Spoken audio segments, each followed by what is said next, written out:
Yeah, we've got the Regarding 365 Centre without Daniel today. We'll get into that a bit shortly, but on the cards today we've got quite a few updates. Data loss prevention for Teams Mobile, something about Teams being installed alongside everything to do with Office Pro Plus. There's some Power BI changes around datasets, shared datasets, and a couple of changes to the admin setup page. Let's get into it.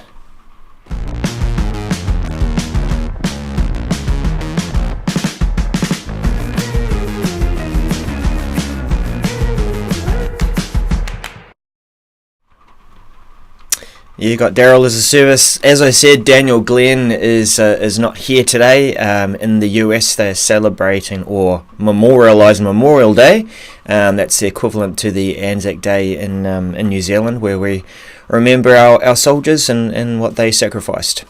And of course, Daniel's going to take advantage of that, like many of us do on these days for public holidays. He's gone off to camp at a river somewhere with the family. So we'll think of Daniel, and away we go. Oh, I should probably turn down that volume. It's topping out a bit. Sorry about that. So, hello Suzanne. Yes, good to see you. We probably won't have too many people from the US joining us live, but for those who are in the chat room, welcome, and we'll take a good look at some of these updates. Now, I'm going to have to make sure I press the right buttons, because usually I'll have like this big hole here to say, ta-da, that's where Daniel is, but he's not right there. So we'll start taking a look at our message center.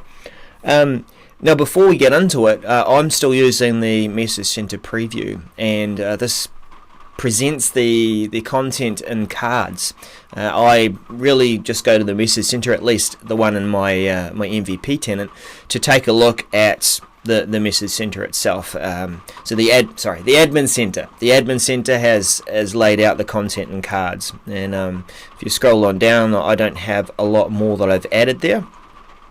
But I have noticed this What's New button that might be helpful to you that are trying out the preview. I've got the preview switched on, and that'll take you through to a page that will list out whatever's come in the most recent month.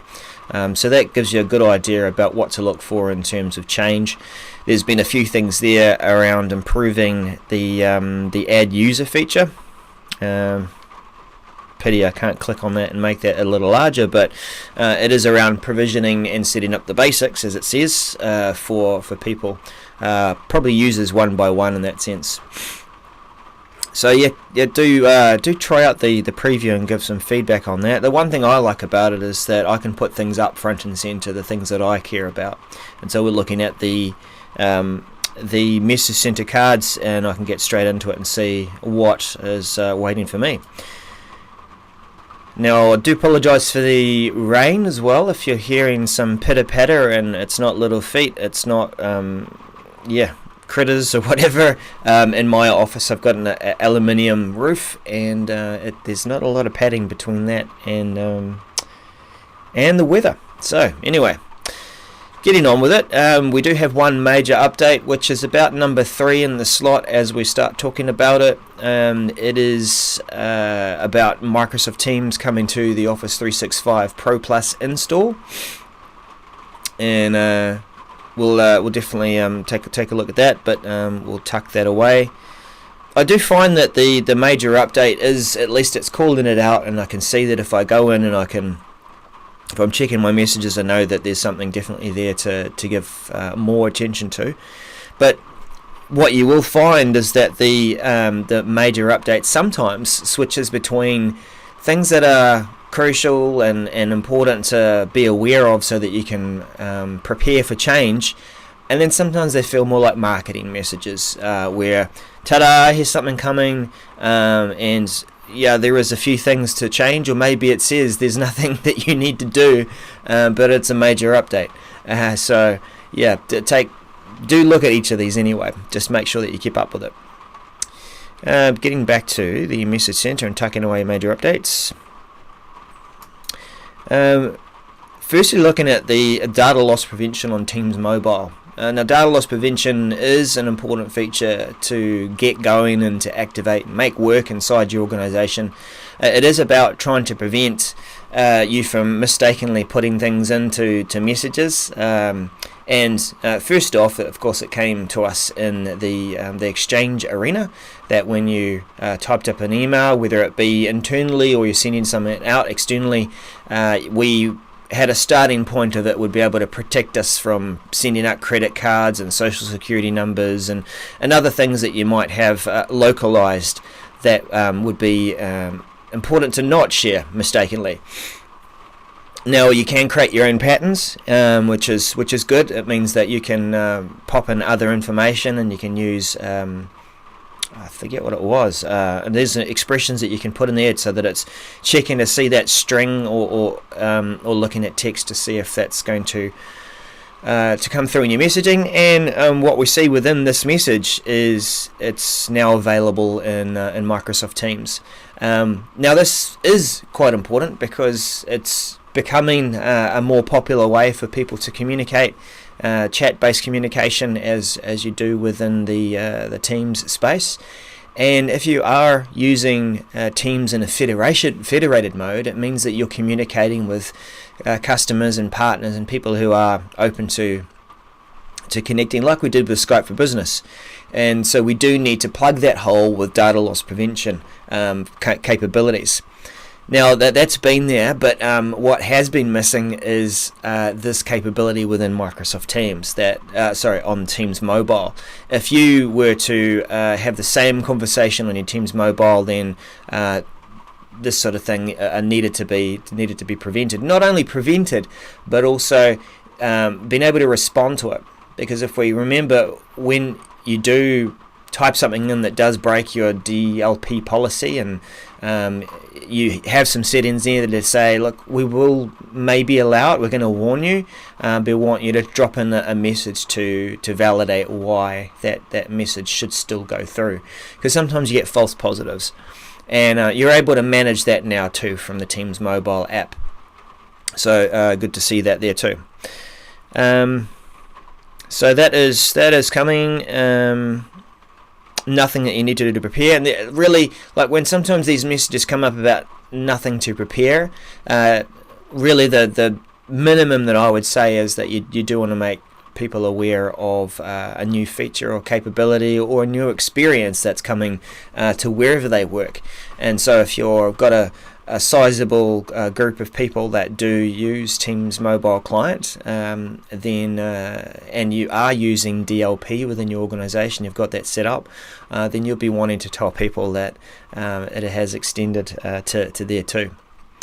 Or potentially not. Maybe they're used to seeing these sorts of things from email and from Teams on desktop, so it's just extending it to the mobile experience.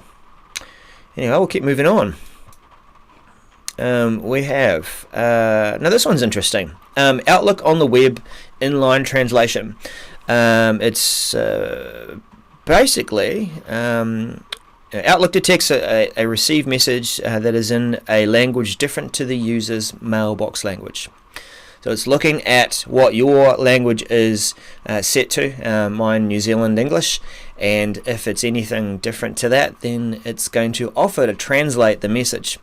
Now this is something that we've seen and experienced in consumer land with, let's say, Twitter, for example, that someone writes something in, I was going to say Farsi, I don't know, any language, and it's going to offer in a blue link there, click on it to translate if you want to read it. And we've also seen this within Microsoft 365, within Yammer, for example, where for quite some time you can click on something to translate it.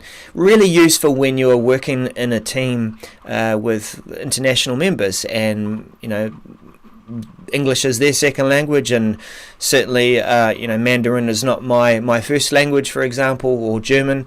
Then it helps for me to be able to translate that, and it does help with the inclusive aspect of teamwork.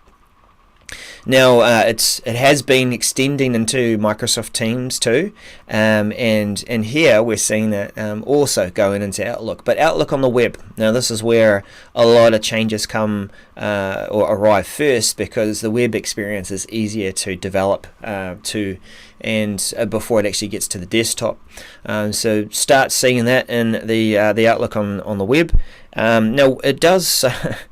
I kind of chuckle at this, like there's always some option that has to be mentioned about if you want to prevent people from translating, then here's the way to do it. Now if we go into additional information, there's a couple of scenarios that they want to provide for here. I wonder if that actually covered it here. I was reading it a bit more. Oh no, this is just really talking about the experience of using the translator. I remember reading it. Oh yeah, I think it was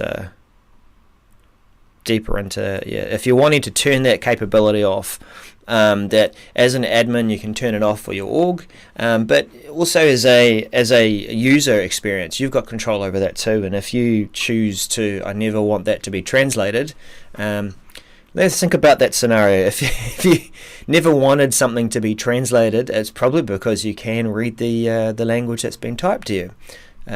So if you are fluent in Spanish or German or something, then maybe you don't need that translated, because the translation engines, wherever they are, whoever runs them, they aren't always that accurate. I mean, I even find sometimes it struggles with translating it from Australian to New Zealand. Struggles there. They sometimes get some of the slang wrong. So sorry, bad joke. We do understand each other, don't we, Australia?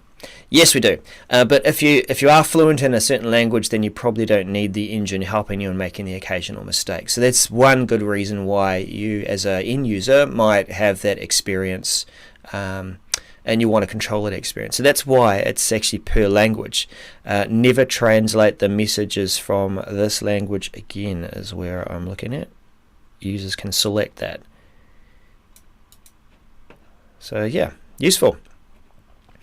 Definitely useful.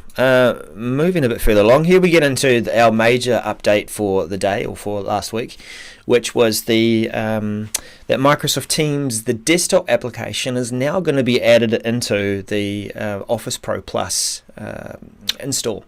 Now Office Pro Plus, it's a click to run, and look, that technology makes all these sorts of changes possible to slipstream, if that's the right word. To add updates and only what changes into that build. Excuse me. But the thing here is that a whole application is being added, and that is Microsoft Teams.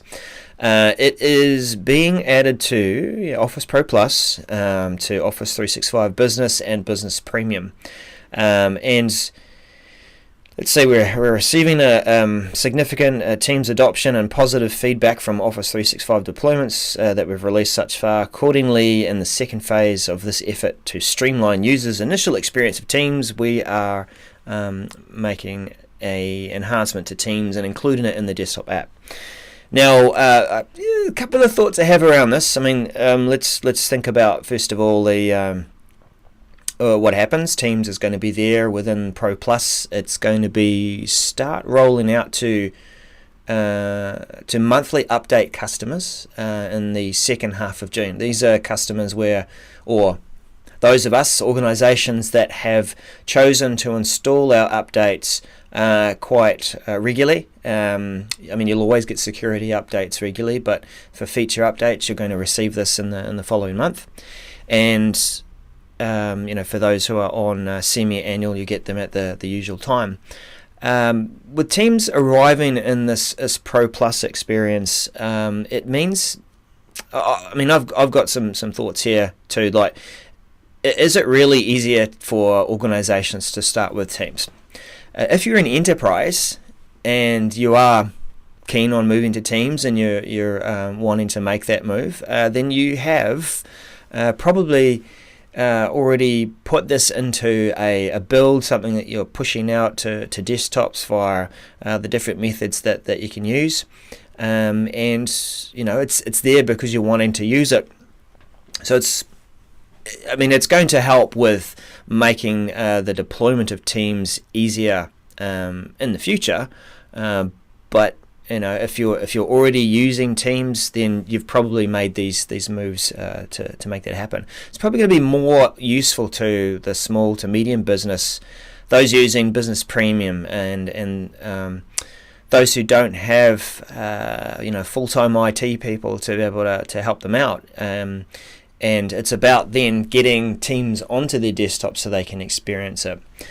Now, one of the other positive things that comes about with this is you don't have to ask people to install it on their desktop if that's the method you've been using. It's going to be there. Using Modern Auth, as I'm told, it's also going to make sure that it will sign in automatically if you're using Modern Auth in Windows 10. This is a good thing for orgs that are probably struggling to get people to use it if they are wanting people to sign in and actually respond to messages. But it's something to be mindful of, that as Teams is going out, that you do need to try and make sure that people know that they are going to start being signed in purposefully. So address that when you come to it, but there's positives, and I'm looking at it going, who's this really helping? It's definitely helping the move of getting Teams out there into organisations. But if you've made the choice to not move to it yet, then you might have to make a few other moves to slow this move down to Teams. Moving a bit further along, we have some changes to records management and the Security and Compliance Center. If you're a records manager, then if you're in that role, then you'll be able to go into the admin center, as you can see here in the background. Update hasn't arrived yet, I don't think. And with that role, you'll be able to see the different tasks that you can perform as a records manager. Be available on the left nav for users and records managers with those permissions. You'll have access to file plan, to event-based retention policies, and defensible disposition. So these are three features that if we go on through to the additional information, we do go a little further down here in terms of those three features. You'll be able to get to the plan manager, where you can start to map out what you want to happen to files based on the labels that have been applied to your documents, to your files. Good useful thing there to make that planning much easier. And we've got disposition review, and what else was there? That other thing that was in the update.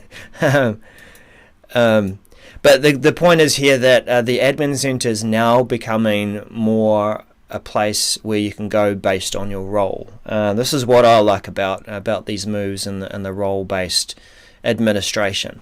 That if you are just if your role is a SharePoint or collaboration administrator, then you can go and you can work on that without having full access to everything in the tenant.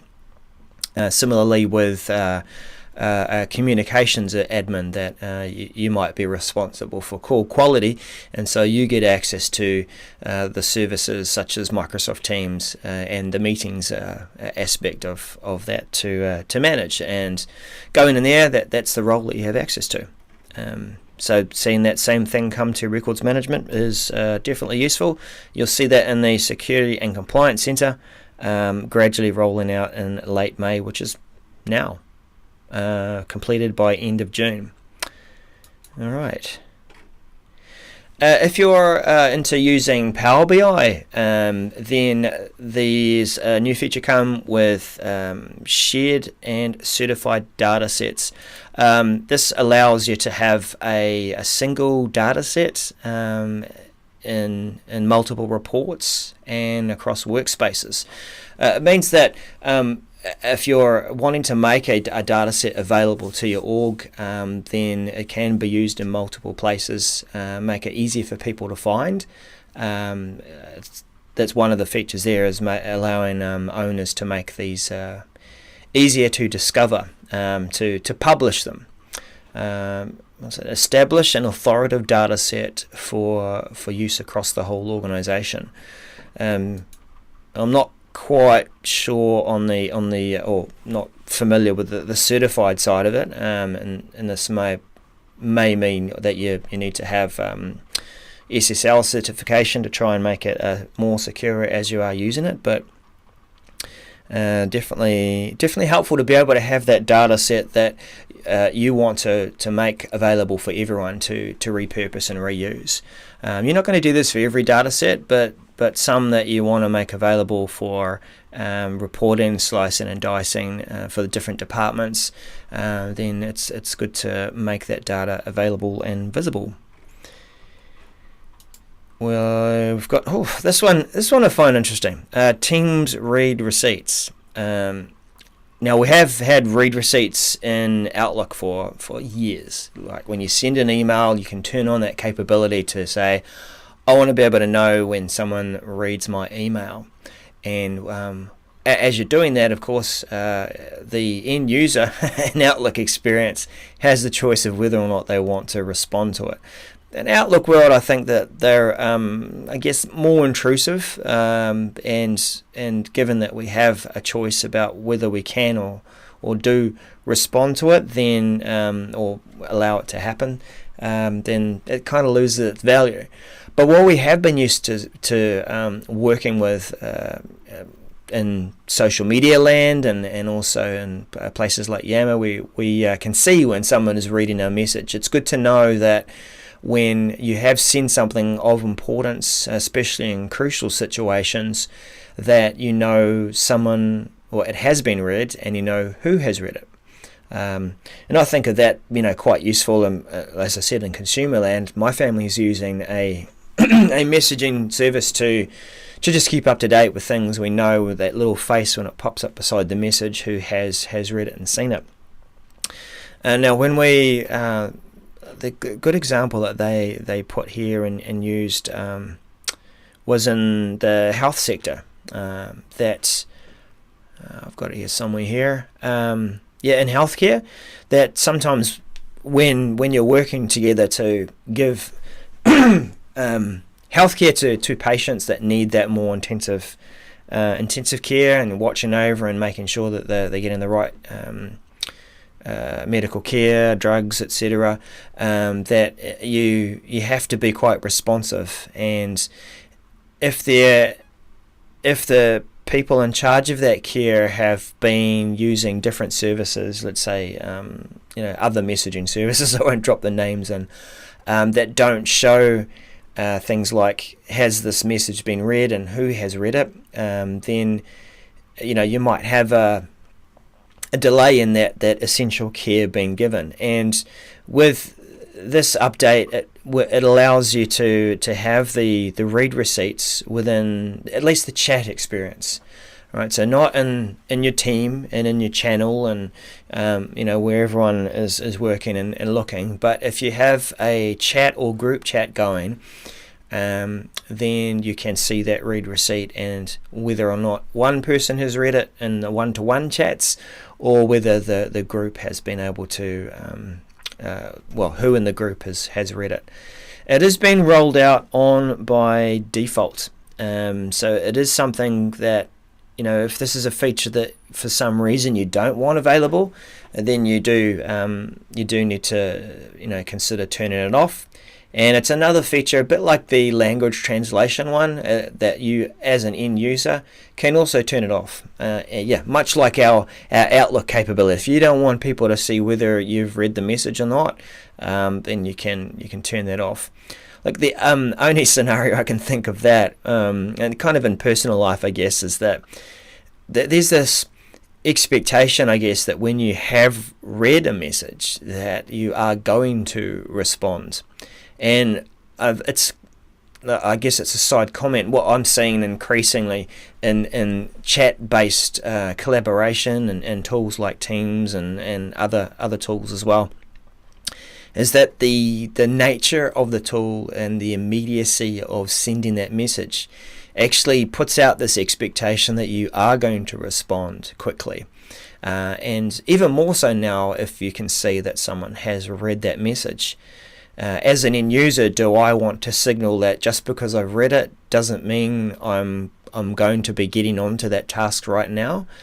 But if you're forming a collaboration contract, as Sue Hanley and Lauren Strant have suggested it's a good idea to do, then you're also setting that expectation of when I have read a message, the polite thing to do, the right thing to do is to respond quickly and say, thanks for that, I'm going to get on to this. Or you're just going to say, I've read it, I will get on to it, especially for the task.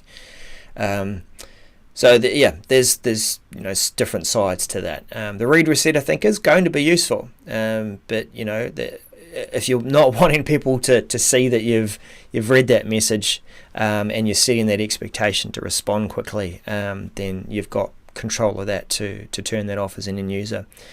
Where I find this expectation and immediacy interesting is when you are working across different guest tenants. If you're signing in and out of different places to be part of different projects, that we need to set out that expectation that guests won't necessarily respond to messages immediately.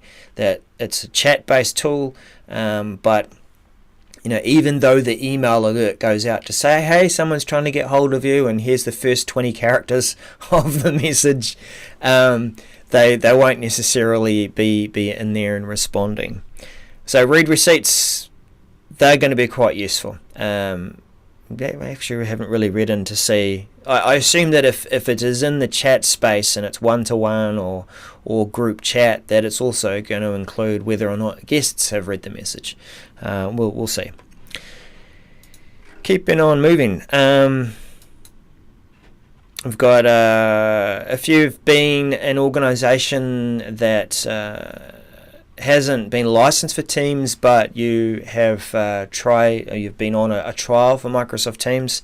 What's it called? The Teams Commercial Cloud Trial. I kind of find all this stuff quite confusing, really. That they've come out with a new version of that, a new trial. I don't know if that resets the counter and you've got another year. But if you're on that legacy trial, then you could move over to the other trial, and you can move those people across. Thanks for attending, Susan. What can I say? You can move people over. I'm not sure what the benefits are to moving to the new trial. Whether it gives you more capability to manage the users on the trial, and but certainly if you are trialing Teams, you don't want people across legacy and new trial capability. So do manage everyone off the same license. The last one for today is a change to the admin setup page. This is when we are provisioning a new person in the provisioning a few things within our own tenant. That it's working with the likes of domain management and the products that we might want to enable. In fact, I might be able to just point this out. The change hasn't been made yet, but if we go into show all and set up, so it's this experience here. Now, oops, I'll tuck my face over to the other side and make that one disappear. We've got when you are setting up a new tenant, you might get partway through some of these setup features and steps. When you're setting up your domain, and if you need to go back and manage these different domains, this is going to be moving. It's now moving under settings, so we'll expect to see it under here, and now in products and services will be under billing. Alright, so if we go into settings, products and services, or products here under settings, products under setup, will now go under billing and services. Yeah. Right, so we can see all the different licenses that are available. That is all going to start sitting under the billing area. Now this might be useful to those of us or partners that are helping organizations implement Microsoft 365. You're doing this day in, day out, so it'll be useful to know that's where things are changing and shifting to. If you are managing your domain out of Microsoft 365 and you need to go in, you can see there's a bunch of them here that are set up complete, but this is where you'll go in and complete those domains and managing the products. Probably not too much more to mention there, just that be mindful that the setup space is changing where those things are in use. There was one thing that I just wanted to finish off with today. We are at about 6:32.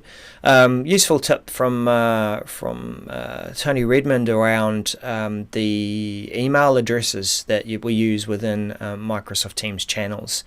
Actually, I probably should have found the link to the article to bring it up.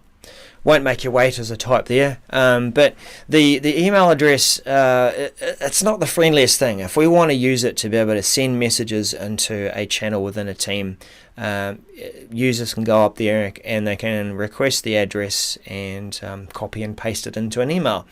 But if you're wanting to make it easier, that as you're working your way through your email and you go, I really think that the team could benefit from this, or they do need to know that I want just simply to be able to get that address, push it off to the team, job done, not go over to Teams, copy the email address, drop it into the email, etc., and then forward it on.